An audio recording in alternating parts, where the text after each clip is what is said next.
Right guys, it's approaching very quickly, just a couple of days left before I leave for Australia.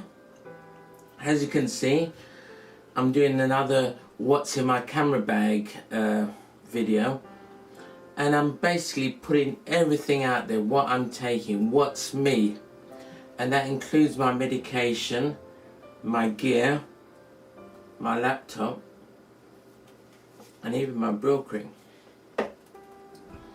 But the reason why I'm putting all this is, I think, as I mentioned before, having an illness can be debilitating, especially when it involves chronic pain and other symptoms. But being able to manage that illness with medication, being sensible about things, not pushing yourself too far, can sometimes be a way of still doing the things you love. Maybe not to the extent you would have before had you not been ill, but still be able to get some satisfaction from having the ability to follow your passion, and which is what I'm doing, because it's taken me a long while, a good 3 or 4 years, to realise that I'm not the same person I used to be. I'm very different. I'm a lot weaker. I can't do the things that I used to do. I can't jump around, run or anything like that. But what I can do is still take photos, but as long as I have rest in between and not go out all day, then I'm fine. And this is what I'm putting what's in my camera bag. Now naturally I'm not carrying all this on my back because I won't be able to do that. Majority of this stuff is going in my suitcase, but this is all my gear, so what am I taking with me? And the reason why I put all this is really because I want to find out what you guys think, whether I'm going overkill based on what I want to do. So I'm going to tell you quickly what I want to do, and you can perhaps leave comments saying whether I'm going overkill.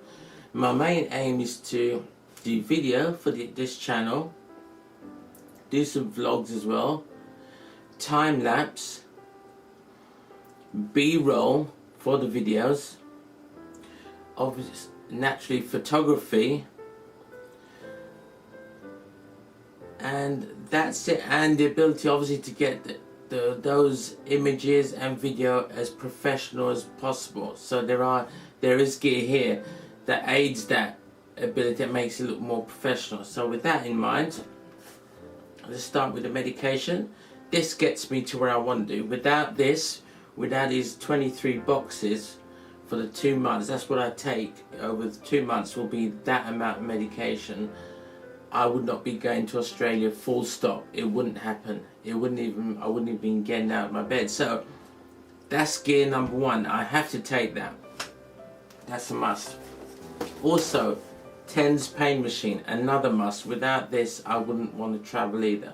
So those are a must. Keeping my hair under control. I've probably done many a video when my hair's had a bad hair day, but this will help me keep it under control. Now those stuff right away, here's the photography gear. Right, let's start with my Samyang 85mm lens. Manual, but fantastic lens for taking those portraits that I want to take of locals, people in the various countries that I'm going to travel to. This is a must, so I've got to take this. If I'm my Jupiter 50mm f2. This, I love the character of it, the colours it produces, and I'm basically going to use it for both for photography stills and for video. So whether it's a must or not, I don't know, but I love it. Tripod. Without the tripod, I'm not going to get long exposures, time lapses, so this is a definite must.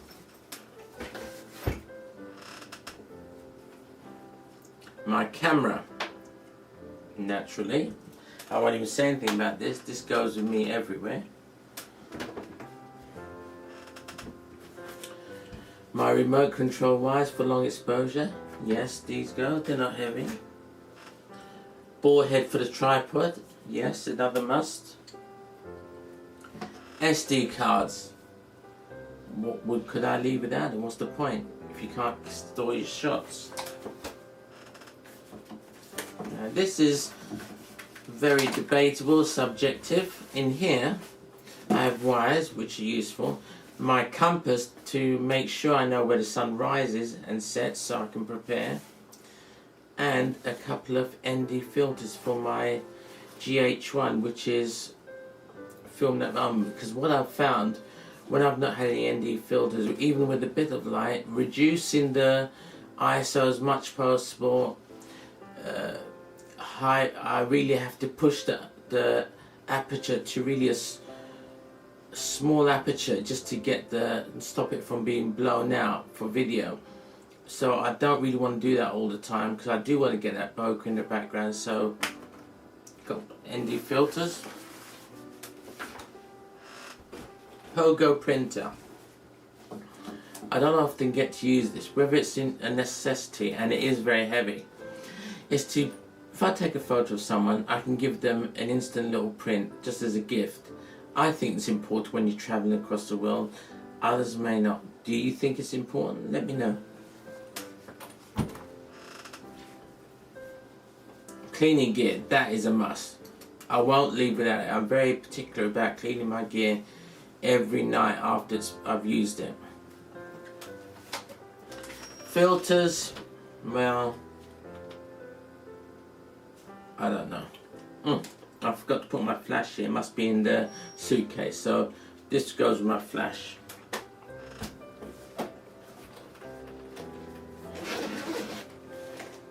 B-roll, my ego, the ego from Liquid Image. If I'm going to take a lot of interesting shots and B-roll, yep, this is going to be a must. I think I'll put the perhapses back on the desk when I finish, so we can have a quick look at. This is standing for my GH1 because it's filming us, so again a must.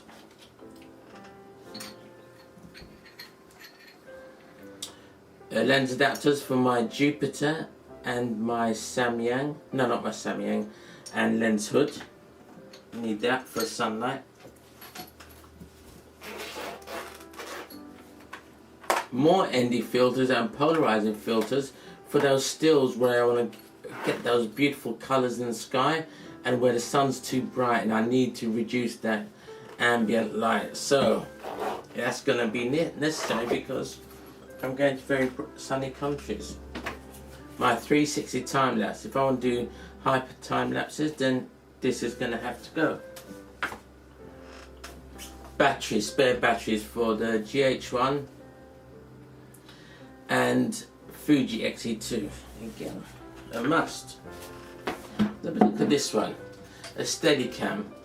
As I said before, I want to get the best possible footage to put on YouTube. That's not necessarily a must, but I think it is if you want to put out good quality. So I'm going to put that here for a minute because I could do it handheld, but would it be anywhere near as good? Wires, shotgun mic and voice recorder, Zoom H1. Necessary?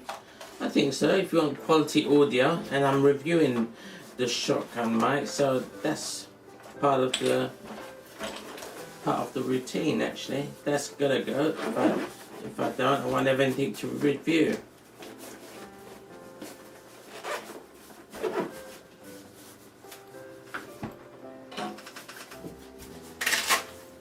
A very interesting item. I'm not going to say any more because I'm going to review it when I'm out there in the field. Just keep a lookout for this. It's fantastic for travel photographers.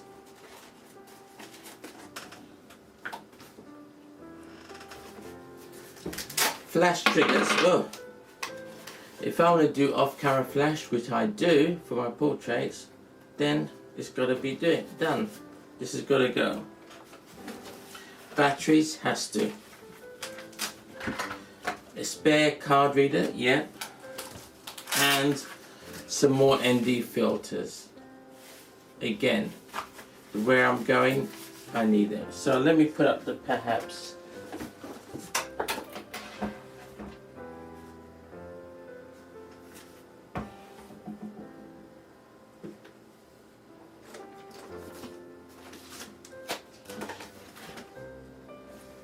Really, that's all there is, that the paps. So really, where I think I've gone overboard, have I really? Because there's so much stuff. If you want to do a variety of different shots, video, stills, you got to take the gear.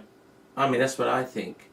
Do you think that? Let me know in your comments. I'd love to hear from your point of view. My wife thinks I'm gone way over the top, and in a way I don't blame her. If she doesn't, as someone looking in who doesn't do photography, it would look like I've gone crazy. But have I? Anyway, that's it for now. I'm Sean.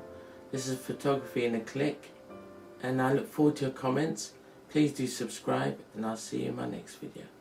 Or, really, I will see you when I'm in Australia. Oops, one last thing. Hashtag.